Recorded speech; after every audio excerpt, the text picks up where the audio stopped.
നോക്കൂ നിങ്ങൾ, ഇപ്പൊ ലാസ്റ്റ് ഇപ്പൊ പറഞ്ഞൊരു സംഭവം ഉണ്ടല്ലോ, മരണത്തോടെ മുഅ്ജിസത്ത് അവസാനിക്കും അല്ലെ? ഇപ്പൊ നമ്മുടെ ക്ലാസ് റൂമുകളിലൊക്കെ വലിയ ചർച്ച നടന്നുകൊണ്ടിരിക്കുന്ന വിഷയമാണ്. ഇപ്പൊ അത് എവിടെയൊക്കെ എത്തി എന്ന് ചോദിച്ചാൽ അത് പറഞ്ഞത് ഒരു സംഘടനാ നേതാവാണ്. പറഞ്ഞത് അതാരാ? അത് പൊന്മള അബ്ദുൽ ഖാദർ മുസ്ലിയാരാ. പ്രവാചകന്റെ അമാനുഷികതയിൽപ്പെട്ട പലതും ഉണ്ട്.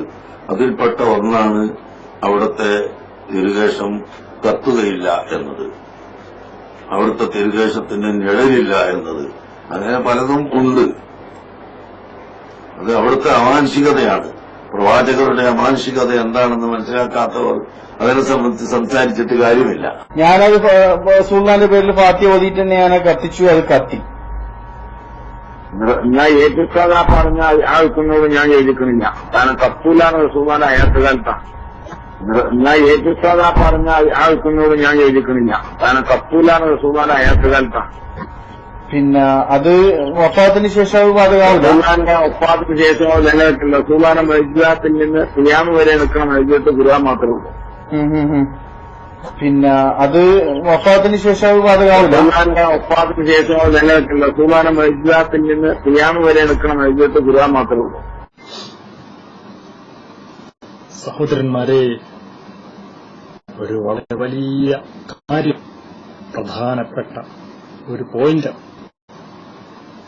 ഈ സാരത്തിൽ നാം മനസ്സിലാക്കേണ്ടതും, ഈ പറഞ്ഞത് കേരളത്തിലറിയപ്പെടുന്ന സമസ്തയുടെ ഒരു വലിയ പണ്ഡിതനാണ് പൊന്മുള അബ്ദുൽ ഖാദർ മുസ്ലിയാർ. നമുക്കറിയാം, അന്ധവിശ്വാസങ്ങളാചാരങ്ങളെ പ്രോത്സാഹിപ്പിക്കുന്ന സംഘടനയിലെ ഒരു വലിയ പണ്ഡിതൻ. എന്താണ് ഇദ്ദേഹം പറഞ്ഞത്? നിങ്ങൾ മനസ്സിലാക്കുക. സല്ലല്ലാഹു അലൈഹി വസല്ലം കാലത്ത് അബൂലഹബ് ലഅനത്തുല്ലാഹി അലൈഹിയെ പോലെയുള്ള മുശ്രിക്കുകൾ കല്ലുകൊണ്ടാണ് നബി സല്ലല്ലാഹു അലൈഹി വസല്ലം തങ്ങൾ എറിഞ്ഞിരുന്നതെങ്കിൽ അവന്റെ അനുയായികളായ അബൂലഹബിന്റെ അനുയായികളായ ഇന്നത്തെ മുശ്രിക്കുകൾ ഖുറാഫികളും ഒരു സാഹിത്യം കിട്ടിയാൽ നബി തങ്ങളെ ബോംബെറിഞ്ഞെന്നിരിക്കും. അവരെ കത്തിക്കാൻ ശ്രമിച്ചെന്നും ഇരിക്കാം. പക്ഷേ കത്തിക്കാൻ ശ്രമിക്കുന്ന ശക്തികള് നരകാഗ്നിയിലെ ശാശ്വതമായി കത്തുകയല്ലാതെ നബി സല്ലല്ലാഹു അലൈഹി വസല്ലം തങ്ങളുടെ മഹത്വത്തെ കത്തിക്കാൻ, അവിടത്തെ തരം താഴ്ത്താൻ ഈ അധമ വിഭാഗില്ല. നബി സല്ലല്ലാഹു അലൈഹി വസല്ലം തങ്ങളെയും അവിടുത്തെ മഹത്വത്തെയും അള്ളാഹു സംരക്ഷിക്കുമെന്ന് ഏറ്റതാണ്. അതുകൊണ്ട് തന്നെ ഖബറു ശരീഫ് പോലും ഒരൊറ്റ മുശ്രിക്കിന്റെയും ഖുറാഫിയുടെയും കണ്ണിൽപ്പെടാതെ അള്ളാഹു സുബ്ഹാനഹു വ തആല സംരക്ഷിച്ചിരിക്കുന്നു. നാം മനസ്സിലാക്കേണ്ടതുണ്ട്, കേരളത്തിലെ ചേലാരീശിയാക്കളും തന്തൂരീശിയാക്കളും നബി സല്ലല്ലാഹു അലൈഹി വസല്ലം തങ്ങളെ ഇടിച്ചു താഴ്കൊണ്ട് അവിടുത്തെ ശത്രുവാണെന്ന് പറഞ്ഞ് കള്ളമുടികൾ കൊണ്ടുവരികയും അതിട്ട വെള്ളം ജനങ്ങളെ കുടിപ്പിക്കുകയും അത് വിറ്റ് കാശാക്കുകയും ചെയ്തത് നാം കണ്ടുകഴിഞ്ഞു. അങ്ങനെ നബി സല്ലല്ലാഹു അലൈഹി വസല്ലം തങ്ങളെ ഇതര സമൂഹങ്ങൾക്കിടയിൽ പോലെ തെറ്റിദ്ധരിപ്പിച്ചുകൊണ്ടോ ഇതര സമുദായ സുഹൃത്തുക്കൾ നബി സല്ലല്ലാഹു അലൈഹി വസല്ലം തങ്ങളെ ആക്ഷേപിച്ചു, നബി സല്ലല്ലാഹു അലൈഹി വസല്ലം തങ്ങളെ തെറ്റായി വിമർശിച്ചും സംസാരിക്കാനിടയാക്കിയിട്ടുണ്ട്. അതിനുത്തരവാദികൾ നമ്മുടെ സഹായത്തില് ദുഷ്ടന്മാരായ ഒരു വിഭാഗം പണ്ഡിതന്മാരാണ്. അല്ലാഹു സുബ്ഹാനഹു വ തആല ചില പരാജയപ്പെടുത്തട്ടെ, അവരെ ഇടിച്ചു താഴ്ത്തട്ടെ, അവരുടെ ശർറിലും സമുദായത്തെ അല്ലാഹു സുബ്ഹാനഹു വ തആല സംരക്ഷിക്കട്ടെ, അവർ അല്ലാഹു ഹിദായത്ത് കൊടുക്കട്ടെ. അത് ഉദ്ദേശിച്ചില്ലെങ്കിൽ അല്ലാഹു സുബ്ഹാനഹു വ തആല അവരിൽ നിന്ന് സമുദായത്തെ സംരക്ഷിക്കട്ടെ എന്ന് നമുക്ക് പ്രാർത്ഥിക്കാം. എന്താണ് സഹോദര മുഅ്ജിസത്ത്? എന്താണ് കറ? അമ്പിയാക്കൾക്കും ഔലിയാക്കൾക്കും ഇഷ്ടാനുസരണം പ്രയോഗിക്കാൻ അല്ലാഹു സുബ്ഹാനഹു വ തആല നൽകിയിരുന്നതാണോ, നൽകിയിട്ടുള്ളതാണോ? അല്ല. നബി സല്ലല്ലാഹു അലൈഹി വസല്ലം തങ്ങൾക്ക് പോലും എത്രയോ അവസരങ്ങളിൽ പറയാൻ, മറഞ്ഞ കാര്യങ്ങൾ ചെയ്യാൻ, അദൃശ്യമറിയാൻ കഴിഞ്ഞിട്ടില്ലെന്ന് അവിടുത്തെ ജീവിതം നമ്മെ പഠിപ്പിക്കുന്നു. എത്രയോ സമയങ്ങളിൽ നബി സല്ലല്ലാഹു അലൈഹി വസല്ലം തങ്ങൾ മർദ്ദനങ്ങളെ ഏൽക്കേണ്ടി വന്നിട്ടുണ്ട്, കഷ്ടതകളും യാതനകളും ഏൽക്കേണ്ടി വന്നിട്ടുണ്ട്. അവിടെയൊന്നും എല്ലാ സമയത്തും അല്ലാഹുവിന്റെ റസൂലിന് മുഅ്ജിസത്ത് പ്രകടിപ്പിക്കാൻ കഴിഞ്ഞിട്ടില്ല. അതിൽ നിന്ന് മനസ്സിലാക്കേണ്ടത് നബി സല്ലല്ലാഹു അലൈഹി വസല്ലം തങ്ങളുടെ ഒരു കുറവല്ല.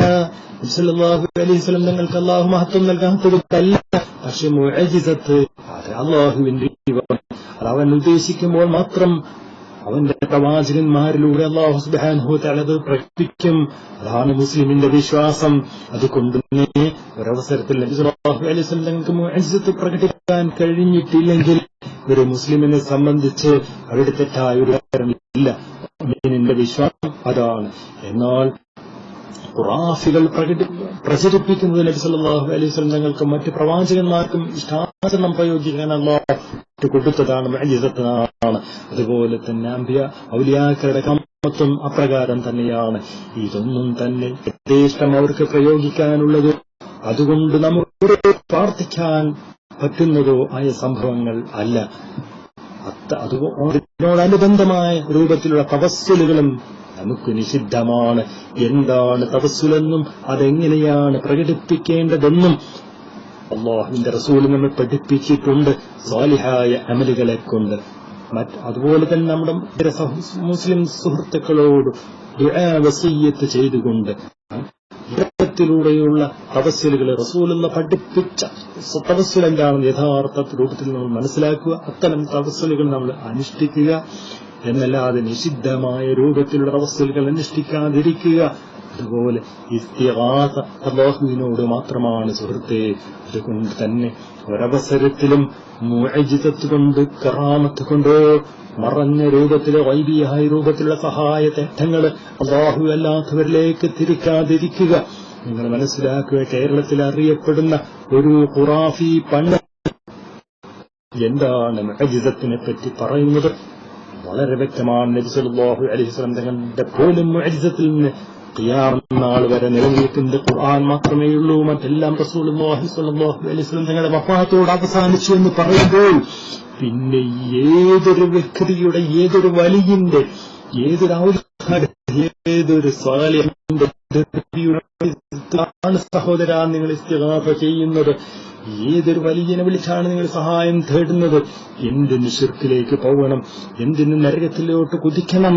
അല്ലാഹുവിന്റെ റസൂലിലേക്ക് മടങ്ങുക, ഇവിടുത്തെ അധ്യാപനങ്ങൾ ഉൾക്കൊള്ളുക, ഇവിടുന്ന് പഠിപ്പിച്ച പോലെ പ്രാർത്ഥന അല്ലാഹുവിനോട് മാത്രം നിർവഹിക്കുക, ഇവിടുന്ന് പഠിപ്പിച്ച പോലെ തവസ്സുലുകൾ ചെയ്യുക.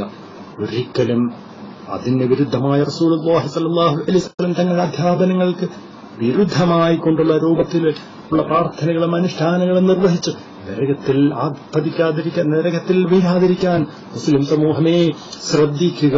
എന്താണ് ഈ പണ്ഡിതൻ പറഞ്ഞത്? അതാണ് ഹക്ക്. പക്ഷേ അതൊരിക്കലും തന്നെ പൊതുജനങ്ങളോട് വ്യക്തമായി പരസ്യമായി അതവർ പറയുകയില്ല, പറയാറില്ല.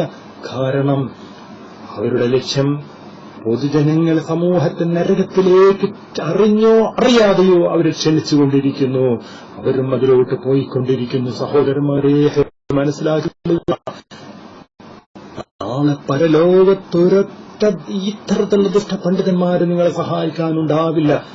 സത്യം മനസ്സിലാക്കുക, ചിന്തിക്കുക, പഠിക്കുക, ഉൾക്കൊള്ളുക, രക്ഷപ്പെട്ടുകൊള്ളുക.